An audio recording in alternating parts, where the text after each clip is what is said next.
पश्चिम बंगाल में second phase के मतदान के लिए अब कुछ ही घंटों का समय बाकी है। तमाम राजनीतिक दलों ने अपनी कमर कस ली है। डोर टू डोर लोगों के पास जाकर जनसंपर्क किया जा रहा है।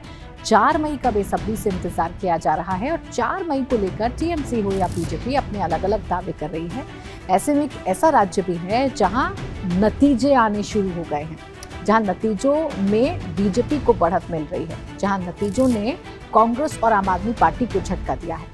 जी हाँ, मैं बात कर रही हूँ गुजरात की, जहां म्युनिसिपल के चुनाव चल रहे हैं और अब काउंटिंग के बाद जो रुझान सामने आ रहे हैं उसमें एक बार फिर गुजरात में बीजेपी को बढ़त है और कांग्रेस और आम आदमी पार्टी को झटका लग रहा है।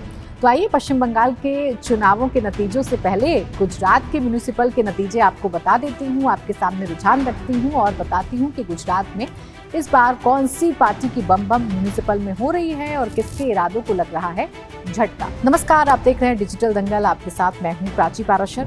तो डिजिटल दंगल में बात म्युनिसिपल इलेक्शन 2026 की। ताज़ा रुझान क्या है? ताज़ा रुझान ये है कि भारतीय जनता पार्टी, जो कि इस स्टेट की रूलिंग पार्टी है, वो ज़्यादातर बड़े शहरों में आगे चल रही है। ज़्यादातर बड़े शहरों में बीजेपी आगे चल रही है। बड़े शहरों में बीजेपी का दबदबा है। अहमदाबाद, सूरत, वडोदरा और राजकोट, ये वो बड़े शहर हैं जहां पर बीजेपी ने बढ़त बना रखी है या फिर बीजेपी के कैंडिडेट्स आगे चल रहे हैं। ये नगर पालिका म्युनिसिपल के चुनावों की जानकारी आपको दे रही हूँ। अहमदाबाद में, सूरत में और वडोदरा में और राजकोट में, यहाँ बड़े शहरों पर बीजेपी ने अपना दबदबा कायम रखा है।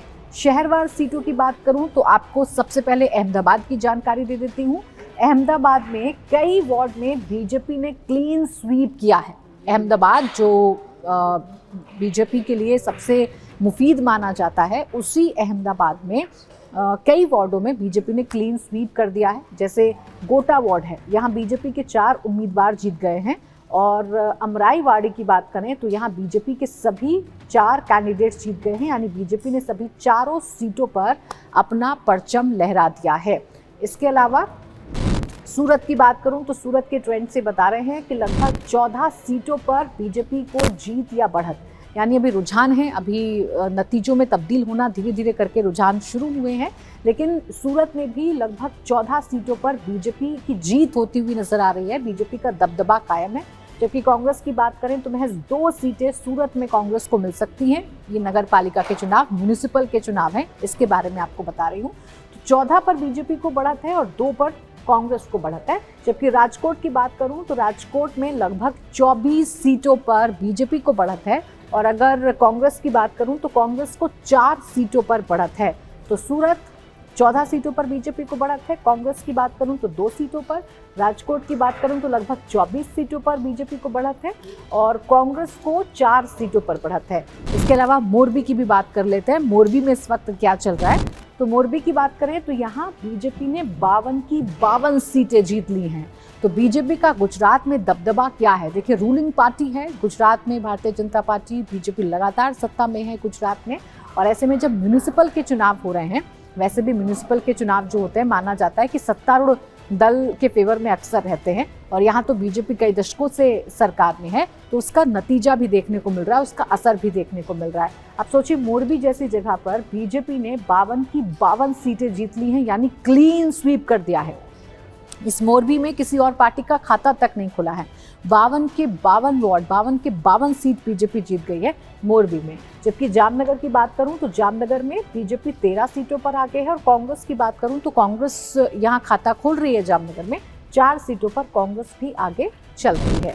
इसके अलावा वडोदरा की बात कर लेते हैं। वडोदरा की बात करें तो बीजेपी 10 सीटों पर बढ़त बनाए हुए है और 13 वार्ड है यहाँ पर जहाँ बीजेपी का पूरा कब्जा है। वडोदरा में बीजेपी का पूरा कब्जा है, यानी कि पूरी तरीके से सिर्फ बीजेपी वडोदरा में नजर आ रही है। पंचायत स्तर की बात करें तो आम आदमी पार्टी 8 सीट पर और बीजेपी 6 सीट पर। इसके अलावा कुल ट्रेंड अगर आपके सामने रखें तो बीजेपी सबसे ज्यादा सीटों वाली पार्टी है। मेजॉरिटी डोमिनेशन है बीजेपी का। इंडियन नेशनल कांग्रेस यानी कांग्रेस की बात करें तो काफ़ी पीछे है। आम आदमी पार्टी की बात करें तो कुछ जगहों पर सीमित जीत आम आदमी पार्टी की हुई है। आपको याद होगा, गुजरात के विधानसभा चुनाव जब हुए थे उस वक्त आम आदमी पार्टी ने बड़े ज़ोरों शोरों से कैंपेन किया था और तभी से आम आदमी पार्टी ने गुजरात को अपना एक बेस बनाने की कोशिश की थी और उसका असर जो नगर पालिका के चुनाव होते हैं या ग्राम पंचायत के चुनाव होते हैं उसमें देखने को मिलता है। तो कांग्रेस तो काफ़ी पिछड़ गई है, लेकिन आम आदमी पार्टी की बात करें तो कुछ जगहों पर सीमित जीत आम आदमी पार्टी को मिली है। बड़े शहरों की स्थिति ये है कि अहमदाबाद में बीजेपी का वर्चस्व कायम है, सूरत में बीजेपी का वर्चस्व कायम है, राजकोट में बीजेपी का वर्चस्व कायम है और वडोदरा में भी बीजेपी का वर्चस्व कायम है।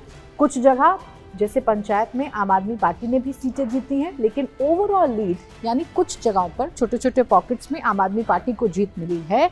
लेकिन ओवरऑल बिग पिक्चर अगर आप पूरे गुजरात की देखेंगे तो बीजेपी को बढ़त है, ओवरऑल लीड बीजेपी के पास है। यानी पूरे चुनाव का विजेता कौन है? बीजेपी है। बाकी पार्टियां काफ़ी पीछे चल रही हैं।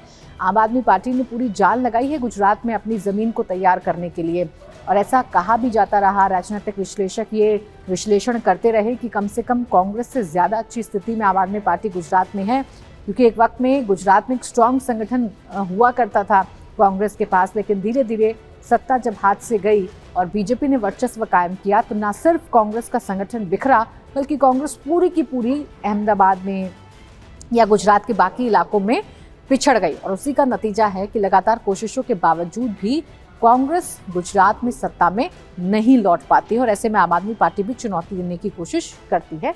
लेकिन अभी भी बीजेपी का ही जो वर्चस्व है वो कायम है। कहाँ पर कायम है? पूरे गुजरात में। पूरे गुजरात में अहमदाबाद, सूरत, वडोदरा, राजकोट, मोरबी या जामनगर, इन तमाम जगहों पर बीजेपी का वर्चस्व कायम है। ये आपको मैंने बताया है गुजरात में म्युनिसिपल इलेक्शन 2026 का पूरा सीट वाइज डेटा मैंने आपके सामने रखा है। देखिए इस वक्त देश में चुनाव चल रहे हैं। पश्चिम बंगाल में कल सेकंड फेज को लेकर वोटिंग होनी है। 4 मई को नतीजे आने हैं, लेकिन उससे पहले गुजरात ने एक मैसेजिंग कर दी है कि गुजरात में जिसका पलड़ा भारी है या जिस सरकार की सत्ता है वही सरकार म्युनिसिपल में भी देखने को मिल रही है। उसी बीजेपी का जो बोलबाला है या उसी बीजेपी का जो वर्चस्व है वो म्युनिसिपल में भी देखने को मिल रहा है। इसी तरीके से टीएमसी की ममता बनर्जी के लिए पश्चिम बंगाल रहता है। पश्चिम बंगाल में बीते 3 बार से ममता बनर्जी चुनकर आ रही हैं और 2011, 2016 और 2021 इन तीनों सीटों की बात करूं तो लगातार टीएमसी के वोटों में इजाफा हुआ है, टीएमसी का वोट शेयर बढ़ा है। इसीलिए टीएमसी के गढ़ में टीएमसी को हराना बीजेपी के लिए इस बार चुनौती है। लेकिन बीजेपी ने पूरी कोशिश की है, पूरी बिसात बिछाई है ताकि टीएमसी को उनके गढ़ में घेरा जाए। इसलिए काफ़ी हद तक कल जो मतदान होने जा रहा है उस पर सभी की निगाहें हैं। शांतिपूर्ण तरीके से मतदान होगा। अगर बिना डरे वोटर घर से बाहर निकलेगा तो उसका असर टैली में देखने को मिलेगा, बीजेपी की टैली में देखने को मिल सकता है, उसका असर वोट शेयर में देखने को मिल सकता है। पूरी कोशिश है कि सेकंड फेज का जो मतदान है वो शांतिपूर्ण तरीके से हो। हालांकि टीएमसी के बहुत सारे आरोप हैं। टीएमसी ने अजय पाल शर्मा जो यूपी के आईपीएस हैं उनके एक वीडियो को शेयर करके बार सवाल खड़े कर रही है। हालांकि उनके जो खुद के कैंडिडेट है जहांगीर खान, उनका जो वीडियो आया है उस पर टीएमसी चुप है। बहुत सारे मसले हैं इस वक्त जो पश्चिम बंगाल में उठाए जा रहे हैं, लेकिन गुजरात की बिग पिक्चर आपके सामने है। गुजरात में न सिर्फ सत्ता में भारतीय जनता पार्टी है बल्कि इतनी मजबूत है बीजेपी कि म्युनिसिपल के चुनावों में भी बीजेपी ही सबसे बड़ी पार्टी बनकर आ रही है, बीजेपी को ही बढ़त है। इसी के साथ डिजिटल दंगल में बस इतना ही।